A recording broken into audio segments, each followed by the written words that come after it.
Hi, I'm James Barber. Today we're going to play with oranges. I feel like oranges because I've just been doing a bunch of research on Chinese New Year, and Chinese New Year is different to everybody else's New Year. And oranges are very special because they're gold, and this means gold and luck and all sorts of things. And every time I play with oranges, I like what happens. You don't just have to have orange juice for breakfast. What I'm going to do here, show you how to make an orange pancake first of all, and then we're going to do orange and lamb and orange and chicken, and we're going to do a whole bunch of really interesting things with orange you never thought of.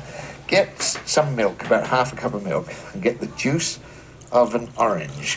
Now you put it together like this, and I want you to see what happens, because I want the orange juice to go in there. The orange is sort of acid, and what we're doing is making instant sour milk, which is going to have the same flavor. It's not really rotten milk, it's going to be sour milk, and it's going to have that great, like, sour cream flavor to it without all the calories. Okay, that's the secret. So we just put that up together and let it sit there and go sour.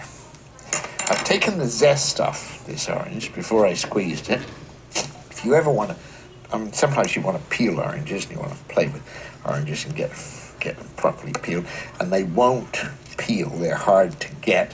So what you do, the best thing to do, is to pop an orange into boiling water if you want to, you want it to peel easily. But we'll deal with that later. Right now I've got some zest here. Now, take a bowl. It's a quick instant pancake, okay? We want butter, about half a cup of butter. And you can use margarine, you can use oil, but butter tastes better. We want some sugar. We want a cup of sugar. This is my fancy measuring spoon. It's just, instead of putting, that's a half a cup in there like that. Let's put half a cup in there.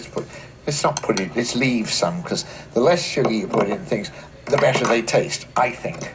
So we're going to stir this all together, and stirring it together, they will say cream it together. You can put it in the blender, you can put it in the food processor, but it's a lot more fun to be doing this, because while you're doing it, you can talk to the kids, you can talk to the cat, you can talk to that dog, and you can just cream it all together. The trick is to get all the little lumps out of it and keep mashing down as though it was potatoes.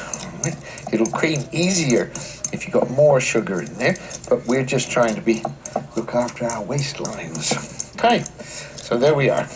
We've got the sugar and the butter creamed together. Eggs, 1,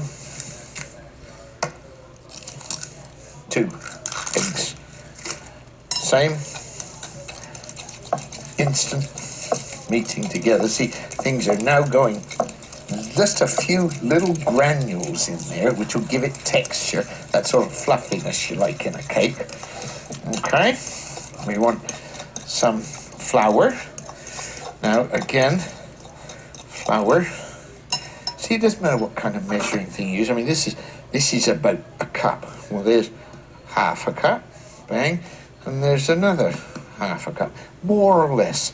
Things are very seldom exact in good kitchens. Mix it all together and dump in that nice orange zest that suddenly it starts to look a different color.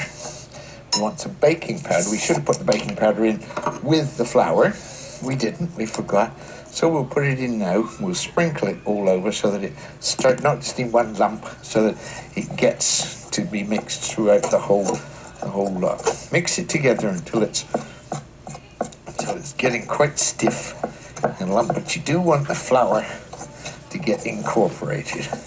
That's it. It's just sucking up the flour now, and the bowl will go quite clean. See? Okay. Now, the milk, the soured. See how lumpy it goes? Because it's soured. And it's got that great flavour to it. It's not just ordinary sour, it's a orange flavoured sour.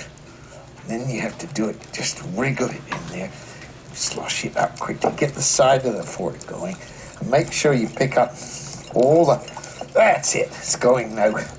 Now, you could put this in a cake tin if you wanted to, but it would take 45 minutes. So what you do is get get a muffin tin.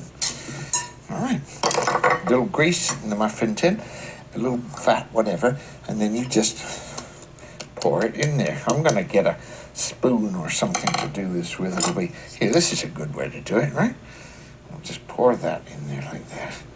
That's enough. Now, when you're cooking in muffin tins, sometimes you haven't got enough to go all the way around.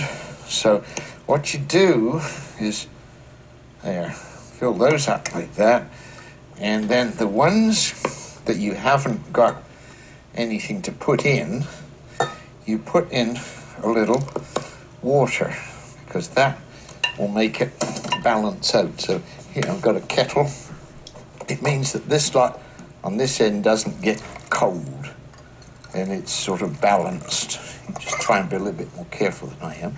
And then you just bung them in the oven at 350